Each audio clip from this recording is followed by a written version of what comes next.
Hallo ihr Lieben, ich grüße euch ganz herzlich. Heute möchte ich drucken mit meiner Jellyplatte und zwar Weihnachtskarten. Die Jellyplatte habe ich so platziert, dass sie nicht rutscht und darunter habe ich eine Weihnachtskarte gelegt, damit ich das Format schön von oben durchsehen kann. Wichtig ist, dass ihr alles so gut festklebt und befestigt, dass es beim Drucken nicht rutscht. So, jetzt kann es eigentlich schon fast losgehen. Ich zeige euch, was ich dazu brauche. Hier seht ihr meine selbst ausgeschnittenen Schablonen. Die habe ich aus einem etwas stärkeren Karton ausgeschnitten. Ich habe zwei einfache Formen gewählt, jeweils eine positive und eine negative.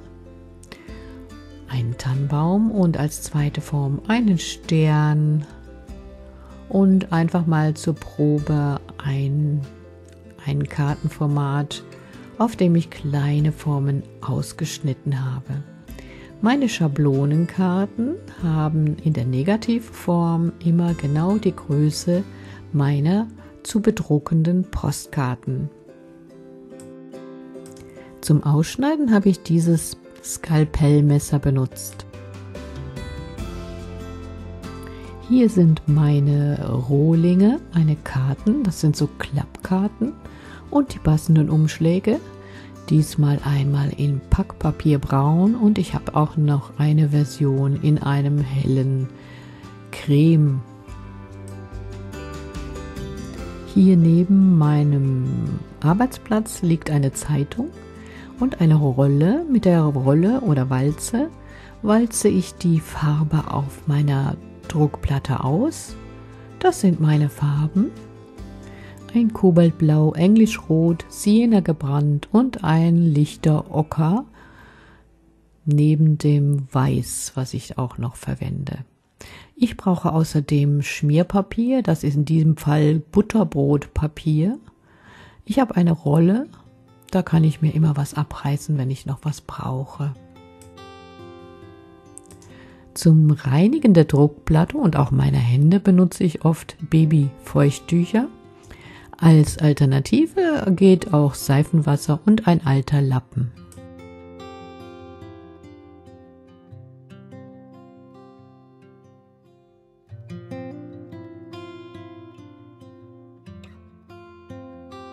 So, und hier ist also mein erster Rohling. Achtet darauf, dass ihr die richtige Seite bedruckt. Das muss gleich umgedreht werden und dann ist es die richtige Seite. Ich beginne mal mit einem Kobaltblau und mache erst einmal einen Hintergrund für meine Karte.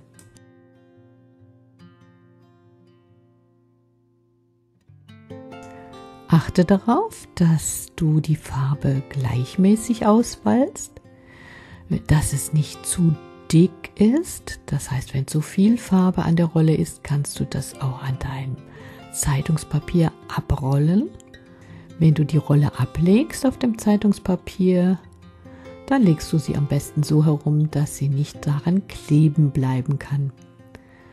Das wäre jetzt die einfachste Version für einen Hintergrund. Ich habe aber eine Idee. Ich möchte dem Ganzen eine Struktur verleihen und die Küchenrolle spielt hier eine kleine Rolle. Die rolle ich einfach darüber und das Muster der Küchenrolle ist dann auf meiner Platte. So, jetzt schaue ich, das ist meine Druckseite, lege sie auf, dann kommt das Butterbrotpapier darüber, schaut, dass es nicht mit feuchter Farbe verunreinigt ist. Die Farbe, die jetzt drauf ist, ist schon trocken.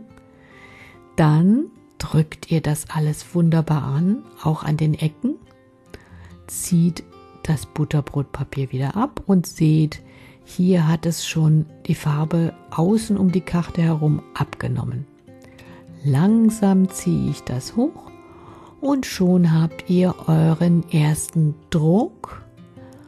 Das ist der Hintergrund für unsere erste Karte.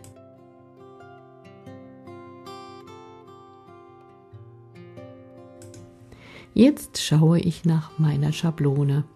Ich nehme den Tannenbaum. Soll ich das Negativ oder das Positiv nehmen? Wenn ich das so mache, dann wird der Tannenbaum nicht blau bleiben, sondern die andere Farbe bekommen, die ich jetzt drucken werde. Alles rundherum bleibt in dem Blau bestehen. Wenn ich es anders mache, dann bleibt der Tannenbaum blau und alles rundherum bekommt die zweite Farbe. Ich nehme die Negativform, das heißt, mein Tannenbaum soll eine neue Farbe bekommen und das ist für mich eine hellere Farbe. Etwas ockergelb und damit es wirklich heller wird, gebe ich Weiß dazu.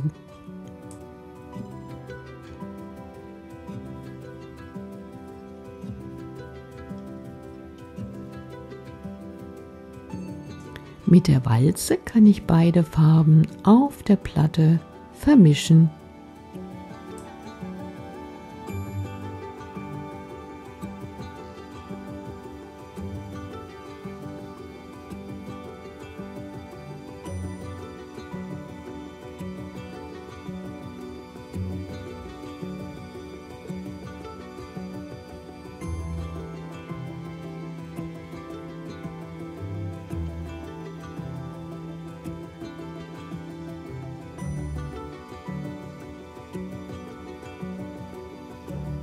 Nun lege ich meine Negativschablone auf und ich möchte in den Tannenbaum noch ein paar Sterne hineinlegen. Das würde ja bedeuten, dass die Sterne auch das Blau der Grundfarbe des Hintergrunds behalten. Das muss relativ schnell gehen, denn unsere Acrylfarbe trocknet schnell. Jetzt also das Deckblatt der Karte darauf legen und zwar ganz genau, damit das Gelb nicht auf die Ränder kommt. Ganz genau passend. Etwas festhalten mit dem Finger. Dann das Schmierpapier, das Butterbrotpapier drauf. Achtet darauf, dass die Seite, die ihr auflegt, nicht mit feuchter Farbe verunreinigt ist. Drückt alles gut an. Erstmal mit dem Schmierpapier darüber. Dann könnt ihr nochmal die Karte vorsichtig aufklappen und diese Seite nochmal fest andrücken. Klappt die Karte aber nicht ganz auf, denn dort ist feuchte Farbe und die würde die Rückseite eurer Karte verschmieren. Gut andrücken und dann kommt der spannende Moment.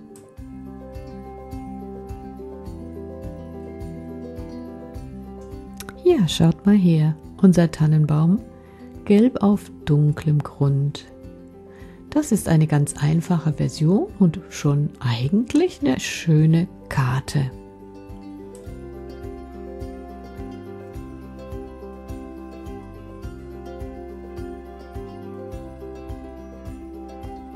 Nun muss die Pappschablone wieder vorsichtig entfernt werden. Sie ist noch sehr, sehr instabil.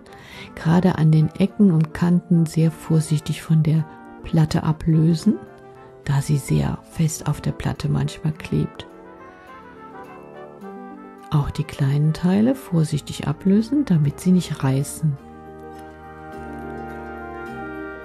Mit der Zeit werden sie etwas widerstandsfähiger.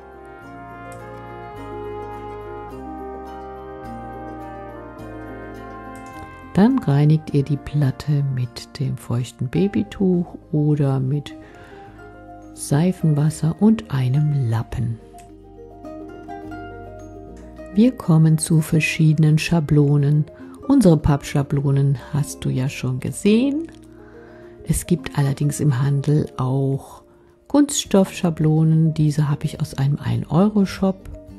Die ist sehr flexibel und hält viel länger als eine selbst ausgeschnittene Schablone.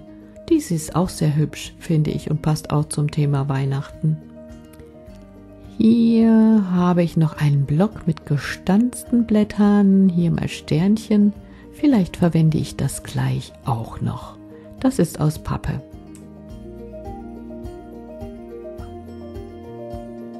Meine Farben jetzt: ein Englischrot und ein Kobaltblau. Beides vermische ich auf meiner Platte direkt mit meiner Walze.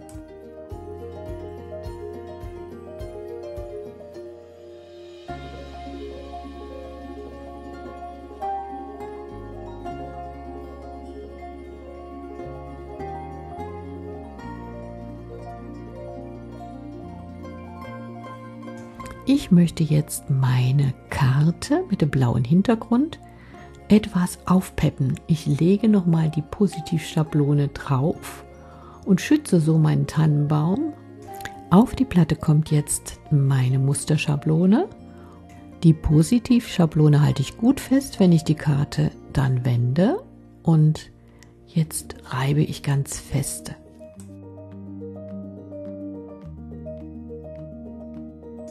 Und hier seht ihr, der Hintergrund ist noch etwas lebendiger geworden. Gefällt mir jetzt besser. Was man hier nur schlecht sieht, dieses Muster der Plastikschablone ist jetzt noch auf der Platte drauf. Dazu nehme ich eine ganz frische helle Karte und nehme das Muster beim Drucken auf die Karte ab. Und allein das sieht doch schon richtig gut aus. Das soll ein Hintergrund für eine weitere Karte sein.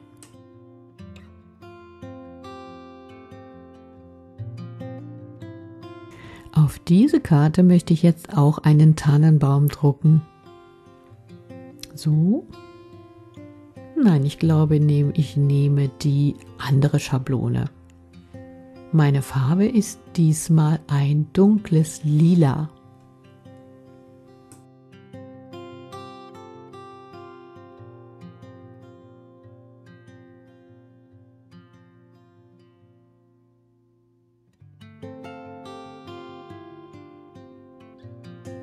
Ich bin mal ganz mutig und versuche dort Sternchen drauf zu drucken. Zunächst einmal alles gut positionieren, umdrehen und dann muss ich richtig fest drücken, damit überhaupt etwas durch diese Schablone kommt. So, mal schauen. Naja, Muster auf Muster sieht man jetzt nicht so besonders gut. Da muss ich mir noch was anderes einfallen lassen. Nehmen wir erstmal die Schablonen wieder vorsichtig runter.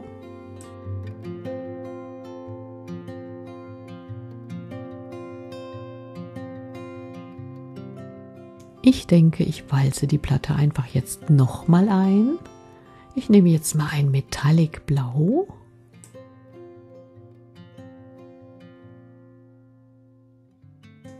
So, jetzt kommt gleich die Negativschablone nochmal an dieselbe Stelle auf die Karte und dann auf die lila Sternchen noch blaue Farbe. Manchmal braucht man halt mehrere Anläufe, bevor man das passende Ergebnis hat. Ja, damit bin ich voll zufrieden. Das glänzt so schön, das Metallic Blau. Ich möchte euch eine weitere Möglichkeit noch zeigen, mit den Schablonen zu arbeiten, und zwar das Stupfen. Hier decke ich nochmal den Hintergrund ab, der soll so bleiben, wie er ist. Und im Tannenbaum möchte ich jetzt weiße Sternchen haben. Das heißt, ich nehme mir einen alten Pinsel, am besten einen Borstenpinsel und etwas weiße Farbe. Die tupfe ich dann durch die Schablone.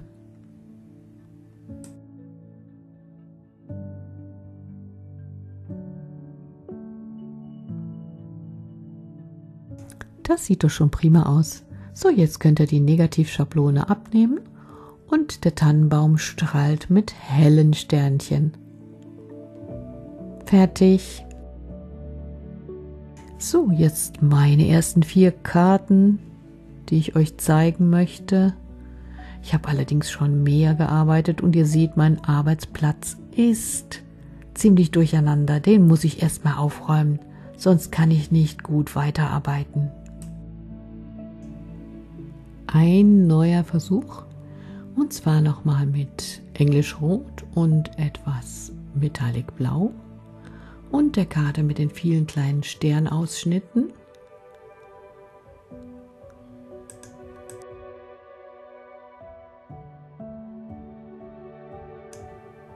Ja, das ist ziemlich simpel. Da muss noch eine zweite Schicht darüber.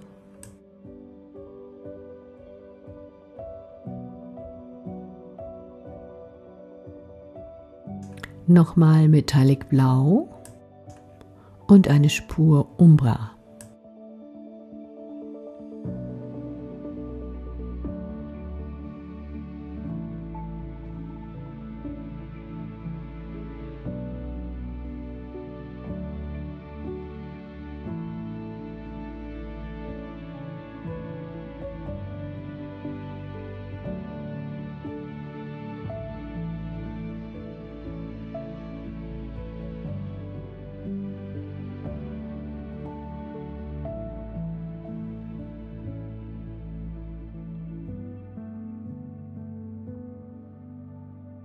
Mal sehen. Ja, okay. Da kann man noch dran arbeiten. Ist aber auch ganz schön. Mir gefallen allerdings die Karten mit den großen, einfachen Formen besser.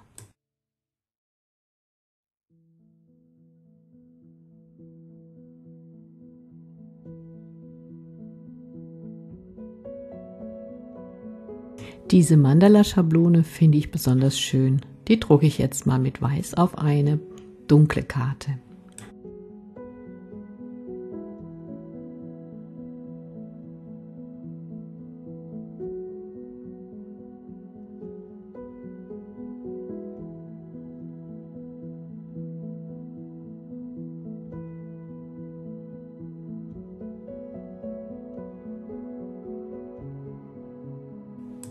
Gerade das Unperfekte finde ich hier besonders schön.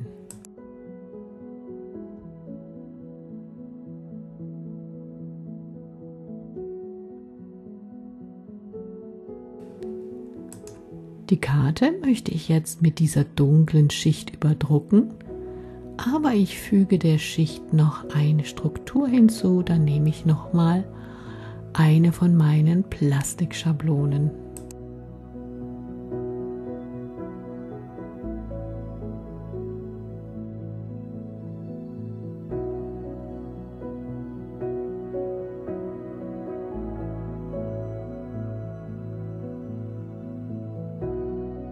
Die weiße Positivschablone sorgt dafür, dass der Stern hell bleibt. Schaut mal, das sieht doch richtig plastisch aus. Gefällt mir sehr gut und edel.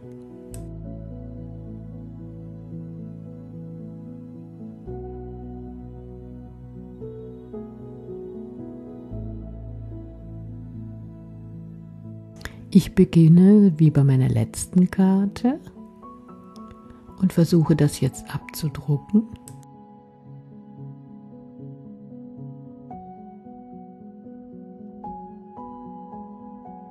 Und gleich seht ihr, was passiert, wenn man die Farbe vorher nicht gleichmäßig auswalzt.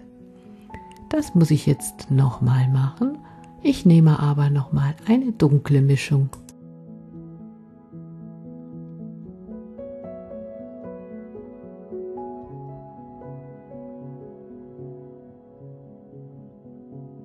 Gleiche Schablone, andere Farbe. Und auf die gleiche Karte nochmal drauf.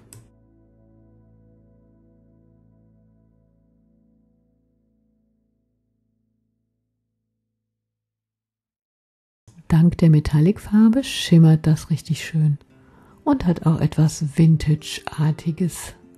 Da kann ich jetzt noch was mitmachen.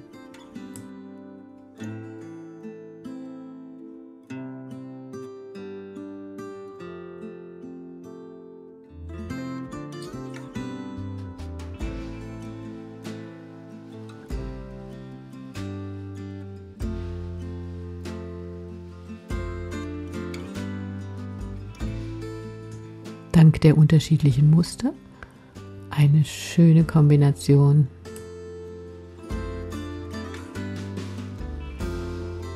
Hier nochmal ein neuer Untergrund.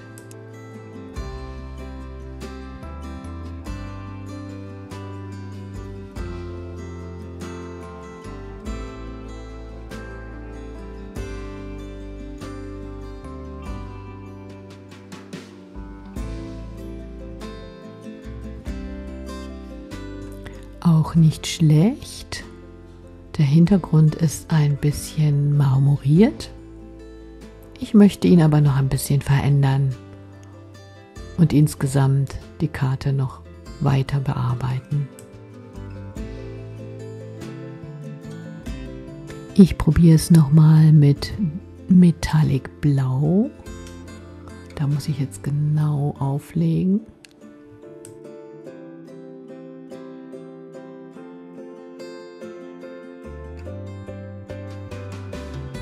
Das transparente Metallic lässt die Muster durchscheinen.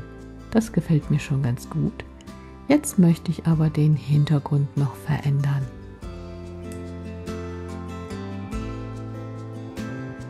So gefällt mir das viel besser.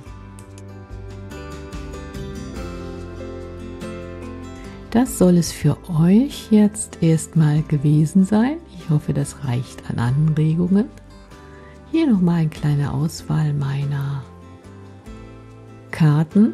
Hier habe ich noch ein bisschen nachgearbeitet teilweise. Es macht unheimlich Spaß, das auszuprobieren und mit den verschiedenen Schablonen und Mustern zu arbeiten. Das ist mein Lieblingskärtchen. Ich hoffe, es hat euch Spaß gemacht. Ich verlinke euch in der Beschreibung auch noch weitere Videos zum Kartenmachen, auch zum Weihnachtskarten produzieren. Vielleicht sehen wir uns beim nächsten Mal. Tschüss, ihr Lieben!